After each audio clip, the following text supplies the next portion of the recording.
Thanks to you at home for joining us this hour. Rachel is off tonight, but she will be back Monday. It's Friday night, which these days means we should be bracing for just about anything to happen at any moment. Friday seems to be the day when everything happens all at once. So we are ready for anything. But in the meantime, consider the week we have just had.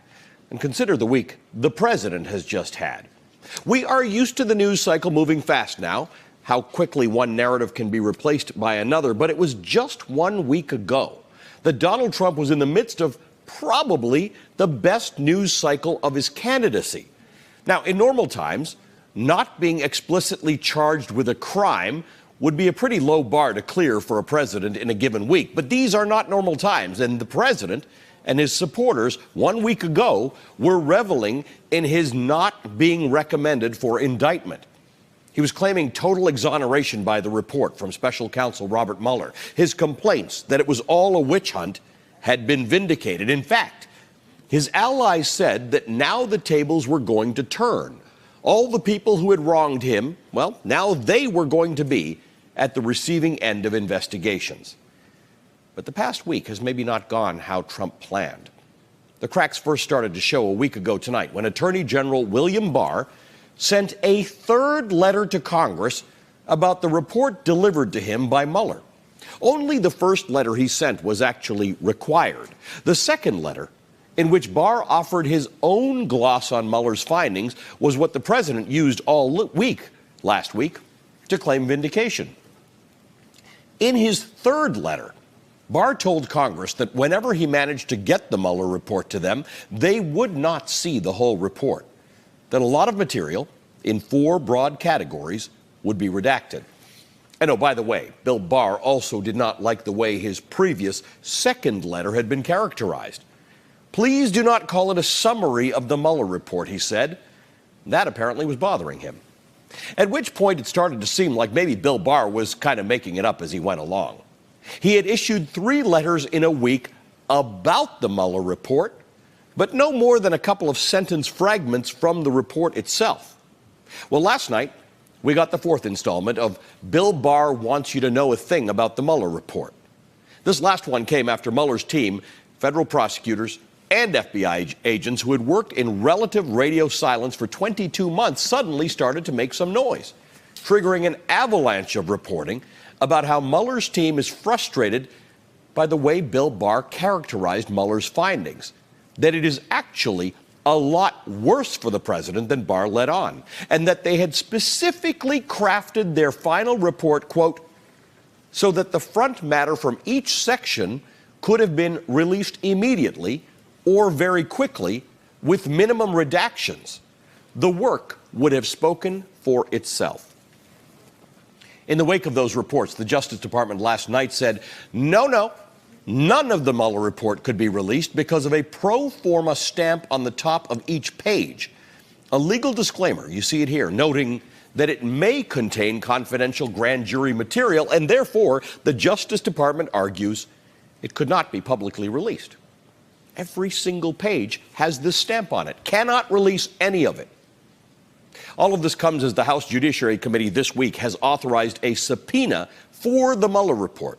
Its chairman, Democrat Jerry Nadler of New York, insists that his committee will get it. To do our job, we need the Mueller report, not the Attorney General's summary or a significantly redacted version of the report that the Attorney General has offered to give us without the underlying evidence collected by the special counsel. The release of the report in its entirety is part of what we have to do, but an essential part of what we have to do to make sure that this president and future presidents are accountable to the Constitution, are accountable to the people, and are accountable to the democratic institutions of this government. Jerry Nadler was speaking at a protest yesterday outside the White House. It was one of hundreds of protests held all around the country demanding release of the full Mueller report. Those protests would seem to be the latest indication that the White House is losing its grip on the Mueller narrative and that the story of exoneration is giving way to the sense that, in fact, the Trump administration is hiding something by not allowing the report to be released. So, fair to say that this week has not been as good as last week was for Donald Trump, and that this is only when it comes to the Mueller report. This is only on one front. Congressional Democrats are also pressing ahead with their investigations into Trump's finances. We learned this week that committee chairs have requested records from one of Trump's banks as well as from his accounting firm as part of their various corruption, counterintelligence, and financial fraud investigations. The companies said they would hand over the records if they're issued subpoenas. Lawmakers say they'll happily oblige. Now, this week we also got the first White House whistleblower to come forward publicly on the record. Tricia Newbold, an 18-year veteran of the White House Personnel Security Office, has sounded the alarm to Congress and now to the public about what she says are deeply troubling practices in giving out security clearances at the White House. Tricia Newbold says the Trump administration overruled at least 25 security clearance denials made by career government employees. Trump's son-in-law, Jared Kushner, is reportedly one of the people who was given a clearance despite career officials raising serious red flags and recommending that he not get one.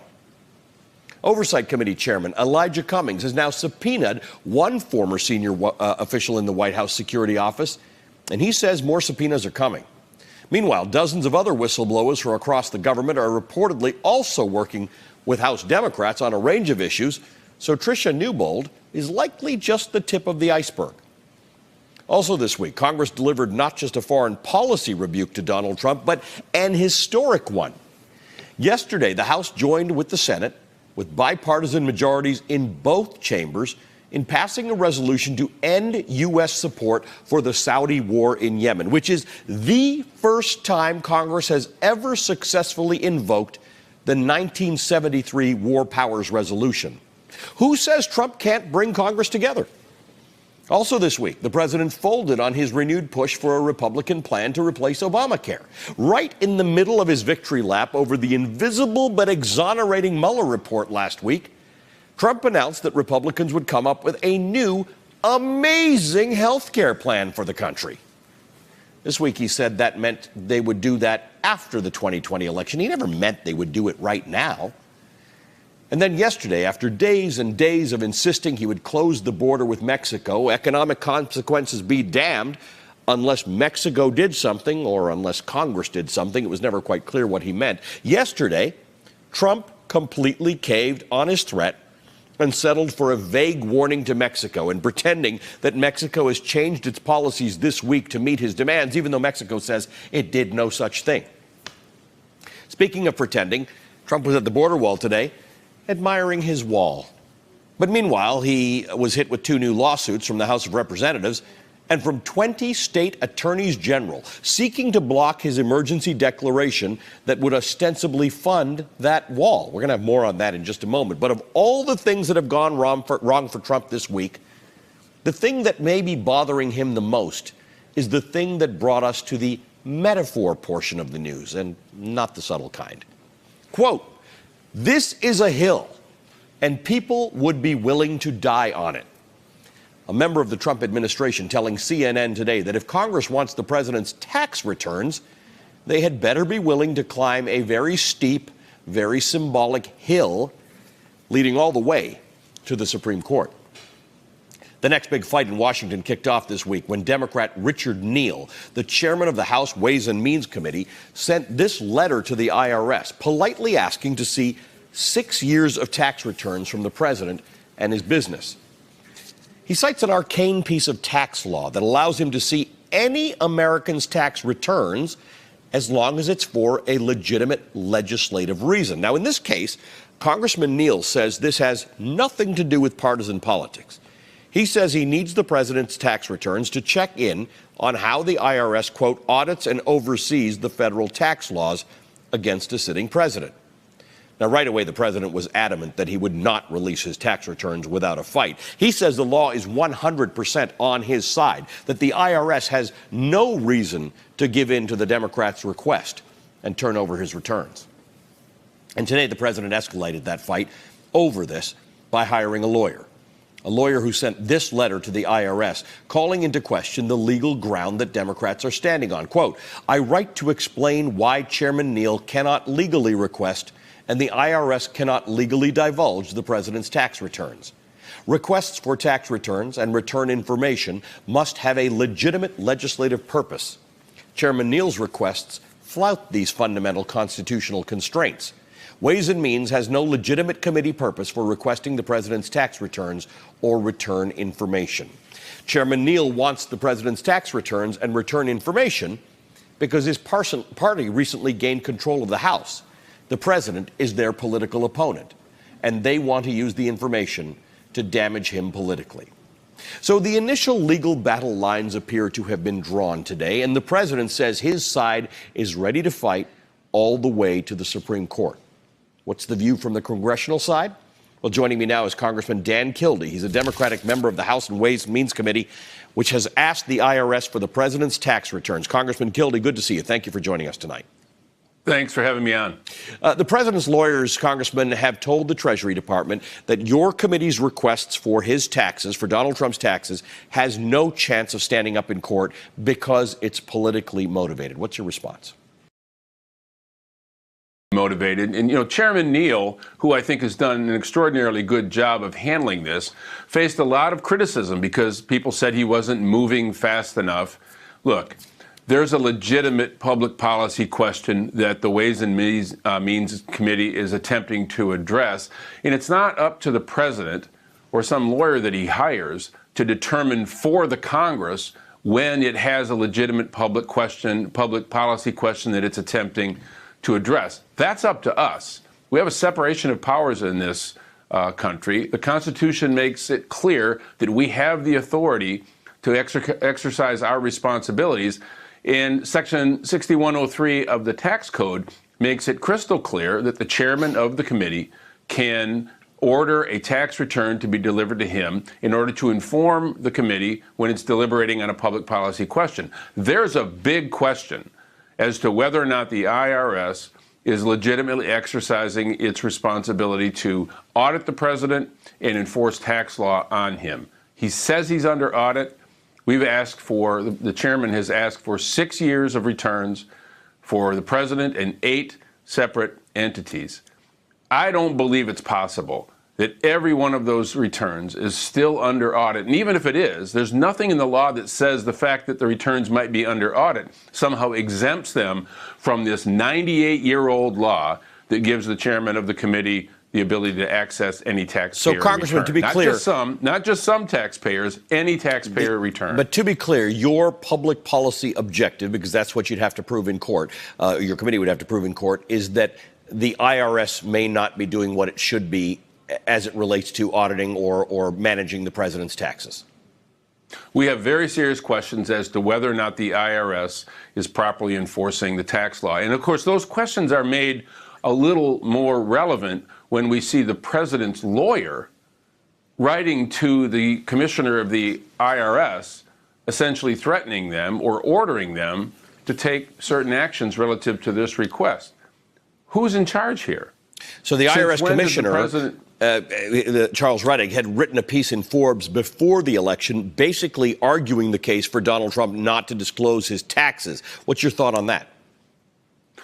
Well, then I would suppose the commissioner has a bias, which maybe he ought to set aside and actually just look at the law. I mean, he can have his opinions as to whether the president should voluntarily release his returns, but he can't have an opinion as to whether or not this law, which was passed in 1921 following the Teapot Dome scandal, that gives this extraordinary authority to the chairman of this committee. He doesn't get to have an opinion as to whether on this day, relative to this particular taxpayer, the law governs. The law is the law, and he should follow the law. Congressman, last night the New York Times reported that President Trump had asked Senate Majority Leader Mitch McConnell to prioritize the confirmation of the IRS counsel, reportedly indicating that it was a higher priority than confirming William Barr as the Attorney General. The Times said the president made his request on February 5th.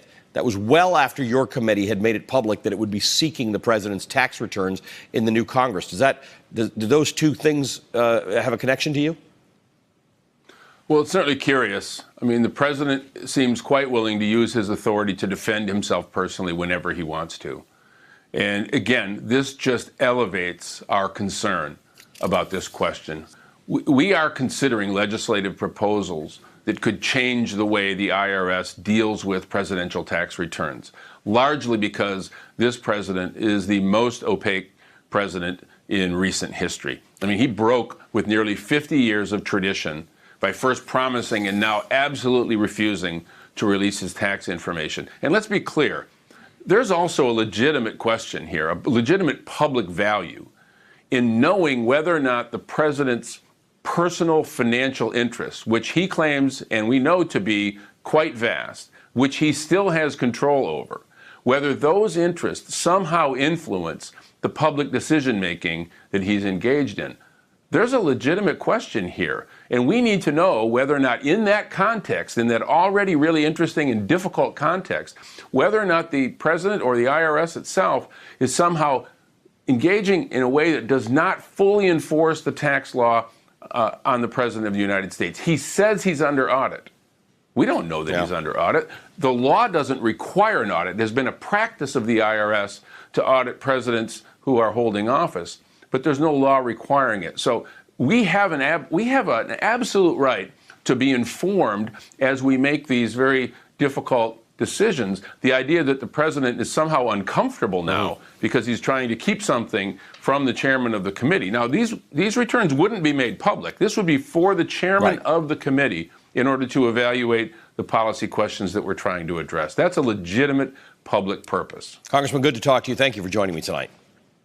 Thank you, Ali. Congressman Dan Kildee of Michigan. All right, coming up, they had fun hats and long capes and big gowns, and they're making an unexpected cameo in the newest legal fight against the Trump administration. We'll have that story next. Stay with us.